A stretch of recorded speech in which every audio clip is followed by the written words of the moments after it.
사람의 육체를 파편화하고 조각난 육체의 일부나 옷, 물건 하나에 의미를 과잉부여하는 것, 우리는 그것을 패티시라고 부르고 있습니다. 단풍이 물들어가는 11월의 캠퍼스. 중간고사가 끝나고 학기말 고사가 시작하기 전이지만 배울 게 많은 학생들은 밤낮 할 것 없이 캠퍼스 안에서 책을 펼쳐들고 있었습니다. 수업이 끝나고 캠퍼스 안에 북적이던 학생들이 하나 둘 공부를 끝내고 기숙사로 돌아갔지만 도서관이나 몇몇 강의실의 불은 꺼지지 않았죠. 하지만 밤 12시가 넘어가기 시작하자 캠퍼스 안을 밝히고 있던 조명들은 점점 줄어들었는데 컴퓨터실이 있는 중앙 건물은 오전 1시가 넘어가도 불이 꺼지지 않았습니다. 딱 한 사람 때문에 말이죠. 이제 막 20살이 된 여학생이 다음 날까지 준비해야 되는 중요한 과제를 마무리 중이었는데 그녀는 언제나 책상 앞에 값비싼 벤츠 사진을 붙여놓고 성공에 대한 동기를 부여받으면서 하루하루 성실하게 노력하는 학생이었습니다. 그랬기에 새벽이 넘어가는 시간에도 텅 빈 컴퓨터실에서 홀로 과제를 더 완벽하게 완성하기 위해 고군분투했던 거였죠. 컴퓨터 화면에만 집중하고 쉴 새 없이 키보드를 두들기며 누군가 자신을 지켜보고 있다는 것도 모른 채 말입니다. 살짝 열린 컴퓨터실 문 틈으로 과제에 몰두한 여학생을 지켜보고 있는 한 사람. 그 사람은 고요한 복도에서 숨을 죽인 채 컴퓨터 앞에 앉아있는 여학생을 바라보고 있었는데 이상하게 그 사람의 시선은 여학생의 얼굴보다 한참 더 내려가 있는 것 같았죠. 그 사람이 여학생을 바라보면서 얼마나 음습하고 기괴한 생각을 하고 있는지 모릅니다. 단 한 가지 분명한 건 조금 열려있던 컴퓨터실 문이 활짝 열릴 때까지 그 여학생은 자신이 이리도 끔찍한 일을 당할 거라는 것도 그 이유가 고작 자신이 신고 있던 신발 때문일 거라는 사실도 몰랐을 거라는 거죠.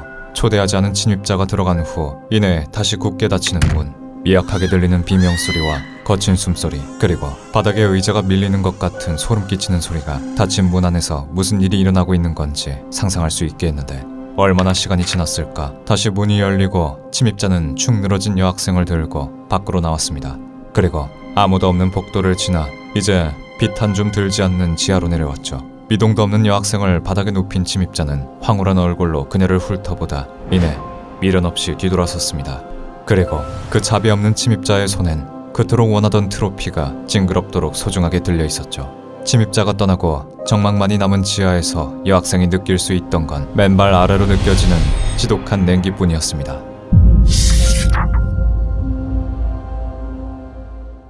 11월 30일 미국 필라델피아에 위치한 드렉셀 대학교에서 시신이 발견됐습니다. 피해자는 20대 초반으로 보이는 여성으로 사건 현장인 캠퍼스의 중앙 건물 랜들홀에서 발견됐고 현장 근처에서 피해자의 것으로 보이는 소지품이 나오지 않아 신원 파악이 곧바로 이루어지지 않았죠. 피해자는 랜들홀 지하에 있는 계단 및 창고 안에서 발견됐고 발견됐을 당시 시신의 얼굴은 피해자 것으로 추정되는 회색 재킷으로 덮여져 있었습니다. 저는 여기서 범인이 면식범일 수 있다는 생각을 했죠. 시신의 얼굴을 가리는 행위는 일종의 죄책감과 후회의 표현인데 대부분 피해자와 아는 사이일 때 나타나는 흔적이었죠. 그리고 피해자는 온전히 옷을 입은 상태여서 성폭행의 가능성은 줄어들었지만 한 가지 의아했던 점은 피해자가 맨발이었다는 거였습니다. 시신 근처에서는 신발이나 양말이 발견되지 않았고 저희는 피해자가 다른 곳에서 계단 및 창고까지 끌려오는 과정에서 신발이 벗겨졌을 가능성을 염두에 뒀죠.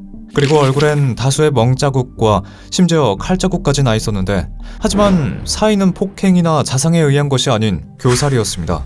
피해자의 목엔 검푸른 선이 뚜렷하게 남아있었고 많은 시간과 물리력이 동원되는 교살 또한 피해자와 가해자가 면식관계일 때 많이 일어나기에 저희는 일단 피해자의 신원을 파악하고 그 주변 인물들을 파악하려 했는데 그때 저기요, 잠시만 비켜주세요. 제 여자친구예요. 현장 수사가 한창인 곳을 구경 중이던 수많은 인파를 뚫고 패닉 상태로 나타난 건 한 젊은 남성이었습니다. 그 남성은 자신을 드렉셀 대학에 재학 중인 커트 레이너라고 했고 누워있는 시신이 자신의 여자친구인 데브라 윌슨이라고 말했죠. 커트는 자연스럽게 데브라 윌슨을 애칭인 데비로 불렀습니다.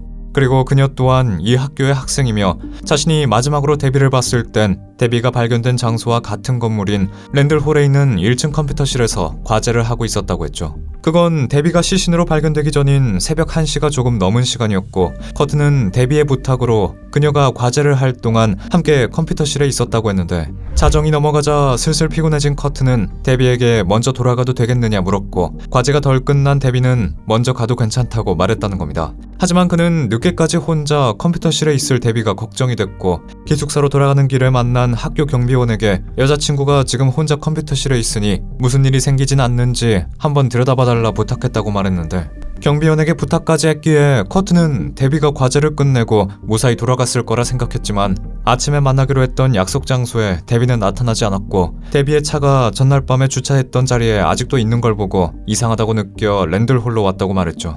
시신에서 발견된 증거들로 범인이 면식범이라고 생각했던 저희에게 남자친구인 커트는 용의자의 가능성을 가지고 있었습니다.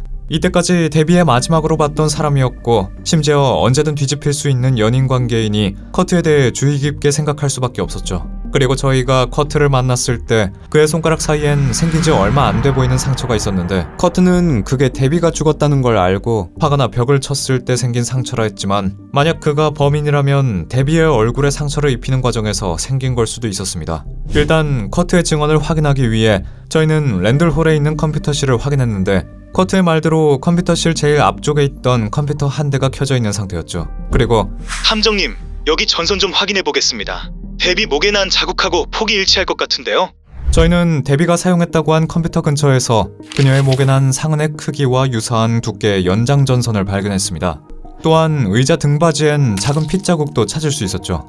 다른 증거들을 찾았으면 좋았을 테지만 안타깝게도 컴퓨터실이 사건 현장이란 걸 몰랐던 청소부가 데비가 발견되기 전 컴퓨터실을 청소했다는 게 확인이 됐고 혹시 청소부가 증거를 고의적으로 인멸했을 가능성을 생각해봤지만 그에겐 범행 시각 당시의 알리바이가 확인이 됐죠.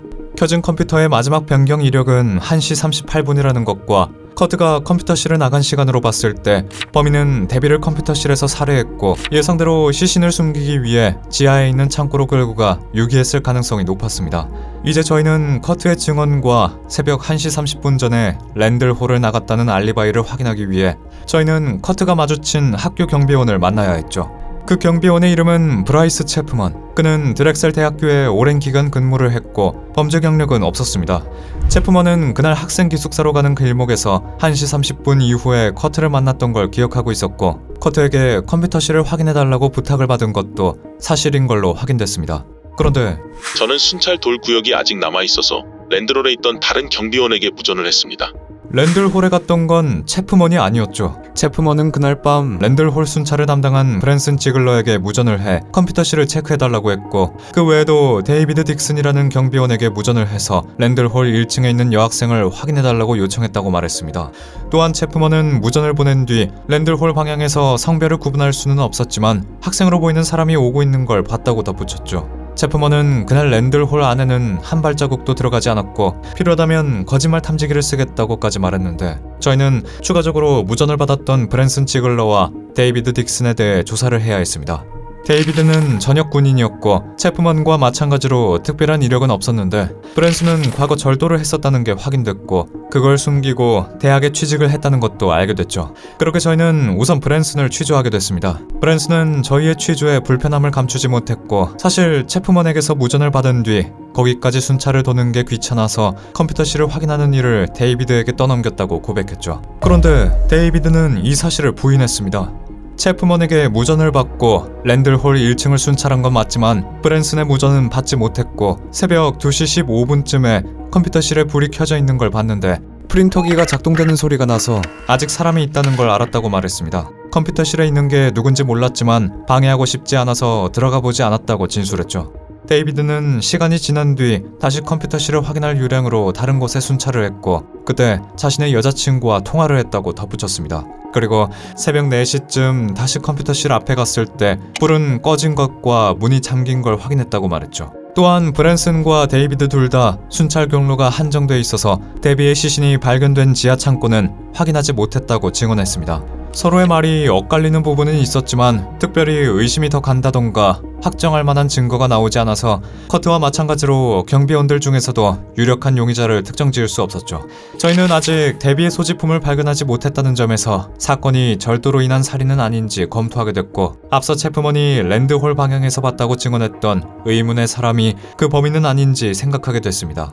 그리고 그 의문의 인물을 추적한 결과 그 사람이 드렉셀 대학교에서 박사과정을 밟고 있던 28살의 애슐린 버하트라는 게 밝혀졌죠. 그가 있던 사무실은 1층 컴퓨터실 바로 위층에 있었고 그날 밤 애슐린과 함께 있던 학생들은 그가 새벽 1시부터 3시간 동안 밖에 나갔다 왔다고 증언했는데 그때 순찰을 돌던 체프먼이 애슐린을 발견했던 거였습니다. 그리고 애슐린에겐 굉장히 폭력적인 이력이 존재했는데 그가 과거 같은 사무실의 여직원을 쫓아가 뒤에서 덮친 뒤 목에 뾰족한 연필을 겨누며 위협을 했었다는 거죠.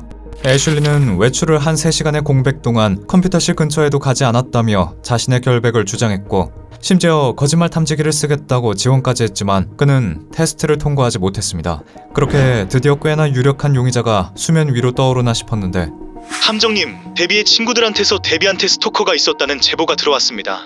그냥 넘어갈 수 없는 제보가 들어오게 됐죠. 데비와 마찬가지로 드렉셀 대학교의 학생인 앨런 스미스는 과거 데비에게 고백을 했었지만 거절당했었고 그 후 그녀의 주변을 맴돌며 끊임없이 관계가 진전이 될 기회를 노렸다고 데비의 친구들은 증언했습니다. 그는 계속해서 자신을 거부하는 데비에게 화를 냈었다고 하는데 결정적으로 데비의 친구들은 앨런이 캠퍼스 한가운데에서 데비와 말다툼을 하고 있는 걸 보았고 앨런이 데비의 어깨를 강하게 낚아채 이에 데비가 크게 소리를 질렀다는 걸 듣게 됐죠. 친구들의 제보로 저희는 앨런에 대해 조사를 하게 됐는데 앨런은 사건 시각 자신의 아파트에 쭉 혼자 있었기에 알리바이가 존재하지 않았습니다. 의심이 가는 인물은 무려 4명이지만 유력한 용의자는 특정할 수 없는 상황. 남자친구인 커트와 전과가 있는 브랜슨, 3시간의 공백이 있는 애슐린과 스토커인 앨런은 4명 모두 애매한 용의자 선상에 걸쳐져 있었죠. 그런데 이때 어쩌면 이 난항을 해결할 만한 소식이 들려왔습니다. 사건 현장을 조사했던 과학수사대에서 컴퓨터실 의자에서 데비의 것이라 추정했던 피 검사를 끝냈고 데비의 혈액형은 O형인데 의자에서 나온 피는 A형이라는 거였죠. 높은 가능성으로 데비를 제압하려 몸싸움을 하던 범인이 흘린 피일 수 있었는데 문제는 저희가 그나마 용의자라고 생각했던 4명 중 누구 하나 A형인 사람이 없었다는 겁니다. 막다른 길에 타다른 것 같은 수사 상황. 내부에선 범인이 학교 사람이 아니라 교회의 사람일 거라는 의견과 동시에 사적인 범행도 아니고 성폭행 흔적과 소지품이 발견되지 않으니 절도범의 짓일 거라는 주장이 대두됐죠. 그런데 함정님, 방금 대학 분실물센터에 데비의 것으로 보이는 가방이 들어왔다고 합니다. 몇 주 동안 보이지 않던 데비의 가방이 소리소문도 없이 분실물 센터에 나타났는데 센터 직원들은 누가 언제 그걸 가져왔는지 기억하는 사람이 없었습니다. 가방 안에서는 데비의 소지품이 모두 발견됐고 딱히 사라진 귀중품도 없었기에 절도범의 짓이라는 가설은 무너졌죠. 어디서부터 다시 조사를 해야 하는지 판단해야 하는 시점에서 사라진 데비의 소지품이 있다는 게 기억이 났습니다. 바로 데비의 신발이었죠. 수사 초기에 저희는 데비가 컴퓨터실에서 창고로 옮겨지면서 벗겨졌을 수 있다는 가설을 세웠는데 그렇다기엔 어느 곳에서도 신발은 발견되지 않았고 그 말은 즉슨 범인이 어떤 이유로 데비의 신발을 가져갔다는 말이 됩니다. 그 신발에 범인을 특정할 수 있는 증거가 묻었다던가 아니면 신발 그 자체에 목적이 있었기 때문이었겠죠. 그리고 한 가지 더 의아한 건 바로 양말의 존재였습니다. 커트는 데비를 마지막으로 봤을 때 그녀가 하얀색 스니커즈를 신고 있었다고 말했는데 일반적으로 우리는 운동화를 신을 때 양말을 신죠. 그런데 데비의 발에서 양말이 발견되지 않았다는 건 범인이 고의적으로 그녀의 양말을 벗겨냈다는 게 됩니다. 범인은 왜 데비의 양말을 벗기고 신발까지 챙긴 걸까요? 저는 이 사건에서 성폭행 흔적이 발견되지 않았지만 성적인 욕망으로 인해 일어난 범행일 수 있다고 생각했습니다. 범인은 데비에게 욕정을 느낀 게 아닌 데비의 발과 신발에 욕정을 느낀 발 도착증을 가지고 있어 끔찍한 범행을 저지른 거라고 말이죠. 새로운 가설을 토대로 저희는 용의자들을 재조사하기 시작했습니다. 이번엔 용의자 중 한 명이었던 브랜슨 말고 나머지 경비원이었던 체프먼과 데이비드까지 철저하게 조사했죠. 그러던 와중 경찰 측 기록에는 남아있지 않은 또 다른 이력을 찾게 됐는데 바로 전직 군인이었던 데이비드가 군대에 있을 때 보고됐던 내용이었습니다. 그가 같은 군인의 물건을 훔쳤다는 기록이었고 훔친 물건이 다름 아닌 흰색 리복 운동화였다는 거였죠. 데이비가 신고 있던 바로 그 신발이었습니다. 범죄 동기가 될 만한 정황을 찾은 저희는 데이비드의 주변 사람들에게 평소 그가 신발이나 발에 관련해 이상한 행동을 하진 않았는지 조사를 했고 이내 데이비드의 이웃이었던 4명의 여성들에게서 그와 이웃이었던 시절 범인은 잡지 못했지만 누군가 집에 침입해 운동화와 신었던 양말을 훔쳐갔던 경험이 있다는 증언을 듣게 됐습니다. 저희는 곧장 영장을 발부한 뒤 데이비드의 집을 수색했고 그의 옷장에서 20켤레가량의 여성 신발을 찾았는데 그것들은 대부분 새 것이 아니었고 일일이 봉투에 쌓여 보관되고 있었죠. 뿐만 아니라 집 안에서 직접 촬영한 것으로 추정되는 77개의 비디오를 발견했는데 전부 여성들이 하얀 운동화를 신고 돌아다니는 걸 찍은 영상들 뿐이었고 저희는 곧장 데이비드를 체포했습니다. 데이비드는 체포 당시 모든 혐의를 부인했는데 김 형사는 그를 유치장에 구류한 뒤 아주 어처구니 없는 일이 벌어졌다고 말했죠. 경찰 앞에선 무고하다 했던 데이비드가 같은 유치장에 갇혀있던 또 다른 범죄자에게 마치 자랑을 하듯이 데비의 신발을 갖고 싶어서 그녀를 해쳤다는 이야기를 고백했다는 겁니다. 1984년에 일어난 이 사건은 실제 유력한 용의자를 특정해내지 못해 1992년에 미해결 사건으로 지정됐습니다. 미제 사건반에서 해당 사건을 담당했던 밥 스나이더 형사는 이 사건을 꼭 해결하고 싶어서 사건 자료를 들고 비독 모임을 찾아갔죠. 비독 모임은 당시 필라델피아에서 범죄를 연구하는 최상위 천재들과 전문가들을 선별적으로 모아놓은 클럽으로 실제 이 모임엔 전직 형사들과 검찰관, 변호사와 연방 요원, 그리고 법의학자와 물리학자까지 가입해 있었습니다. 그들은 정기적으로 전 세계의 미제 사건에 대한 자문을 해주는 비공개 회의를 주최했었는데 스나이더 형사가 가져온 드렉셀 사건을 본 창립 멤버이자 범죄 심리학자인 리처드 월터 박사는 몇 가지 질문을 한 뒤 곧바로 범인에 대해 프로파일을 하기 시작했죠. 그는 범인이 강하고 적극적인 마초 성향을 가지고 있고 통제 욕구가 강한 사람일 거라 생각했습니다. 그리고 특히 사라진 데비의 신발에 주목을 했는데 범인에게 발 도착증이 있고 그게 범죄 동기가 돼 데비의 양말과 신발이 벗겨져 있던 걸 거라고 말했죠. 마땅한 단서가 없던 상황에서 월터 박사의 추리는 결국 사건을 해결했고 9년 만에 데비를 살해한 진범이 잡히게 됐습니다. 데비를 위한 정의가 실현된 건 미해결 사건을 포기하지 않은 경찰과 미해결 사건에 책임감을 가지고 있는 전문가들 덕분이었습니다. 하루하루 급격하게 변하는 사회에서 조금만 시간이 지나도 우리 머릿속에선 사라지는 사건 사고가 무수히도 많이 생기는데 부디 지금은 관심을 잃고 차게 식은 세상의 모든 미제 사건들이 언젠가 다시 조명을 받아 꼭 이뤘어야 할 정의를 찾는 순간이 오길 바랍니다.